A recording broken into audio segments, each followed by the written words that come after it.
hendin.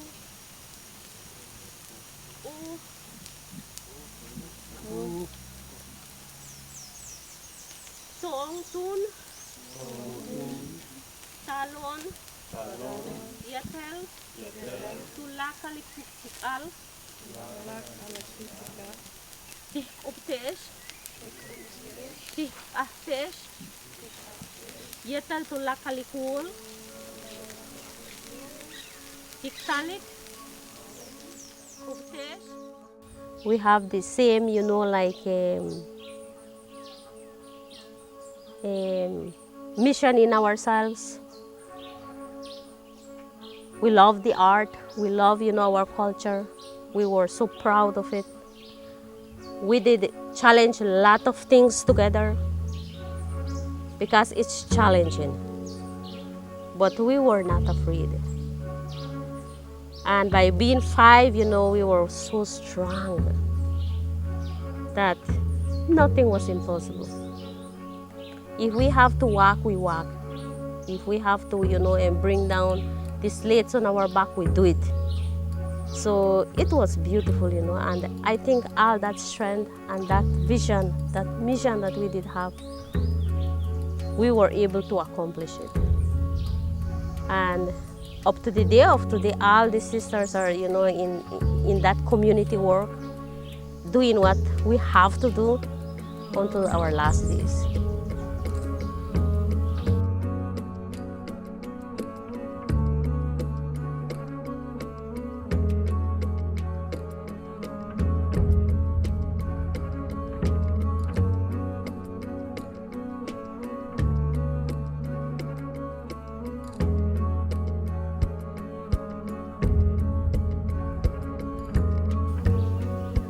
When you have a mission to accomplish, when the time comes, you have to do it.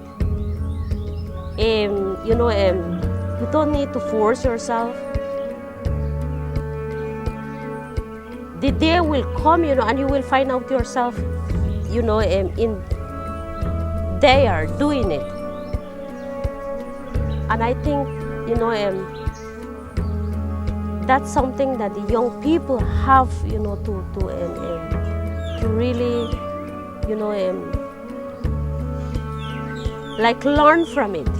Learn from the people that are doing it. And then, when the time comes, it's going to be in their shoulders because we are not going to be here forever. By living it, by experiencing it, you get, that feeling that you want to discover more.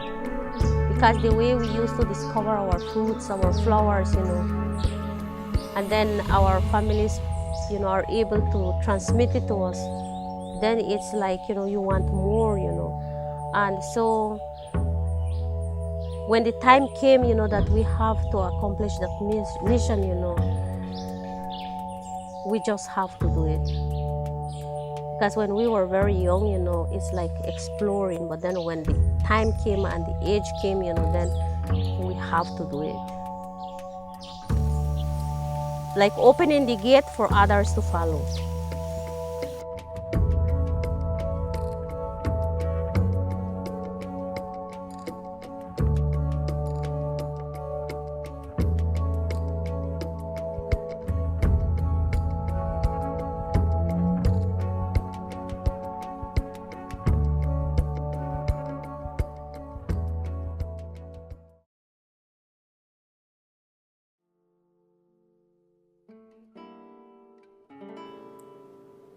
When I got back from Belize, I was really inspired by Maria. I was curious about my own culture and my own traditions and what it meant to be involved in them. Even though I moved away from home, how can I keep them alive? So this year I decided to go back home and do the Santuario de Chimayo walk. It was something that I needed. You're in this walk with other people who are searching for something. Some are on it to pray that they get better. Some are on it to pray that others get better. And I was there because I wanted to find myself again. I lost my grandparents when I was 4 years old, and I remember always telling myself that I wanted to go home, but I didn't know what home meant anymore.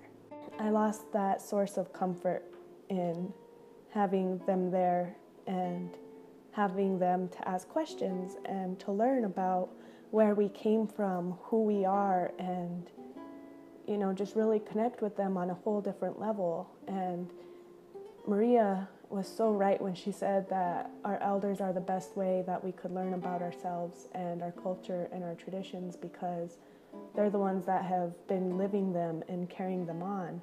And I lost that when I was only 4 years old. So now I'm wondering, how do you get it back? So I'm here on this walk. I am not only here to pray for myself that I find who I am and reconnect with who I am, but I'm also here praying for those in my family who are around, have been around. I'm praying that they stay around and that they don't leave me.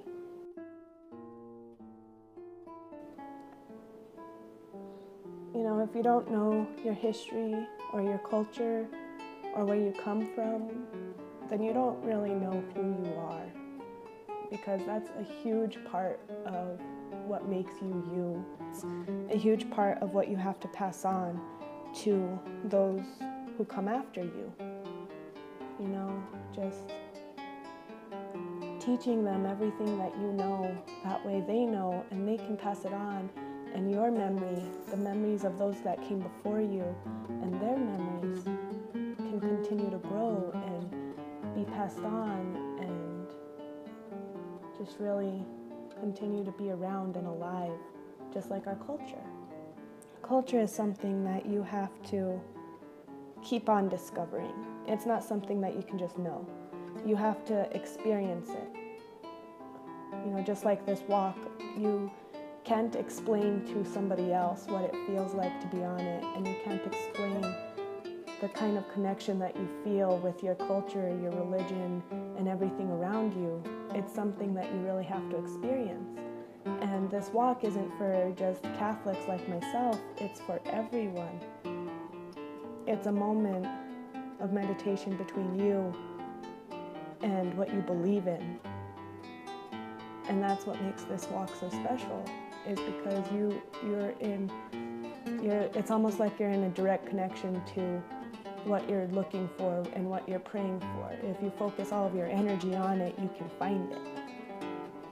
And it's up to you to not lose it again. I definitely feel that after meeting Maria, I am definitely more aware of my own culture. I am definitely inspired to take part in a lot of the traditions that come from my hometown. I'm really inspired to immerse myself into what my grandparents were like and live the kind of life that I believe that they would want me to live. They were so knowledgeable, they had a whole different way of looking at life because they grew up during the Depression, so they treasured everything. And I think that that's something that these future generations have lost. They didn't take anything for granted, and I think that's something that we need to rediscover within ourselves. I always ask myself, if my grandparents were here, would they be proud of who I am and who I've become and everything that I've done? I hope that they're proud of me, because I am definitely trying to keep them alive from what little I do have of them. I want to thank Maria for everything that she taught me while I was out there in Belize, and just showing me a different way of life and inspiring me to reconnect with my culture, my traditions, and what makes me me, and really get back down to the root of who I am. I want to say thank you, Maria, for this wonderful experience of getting to know you and learning about your culture, because through your culture, I discovered a lot of things about my own.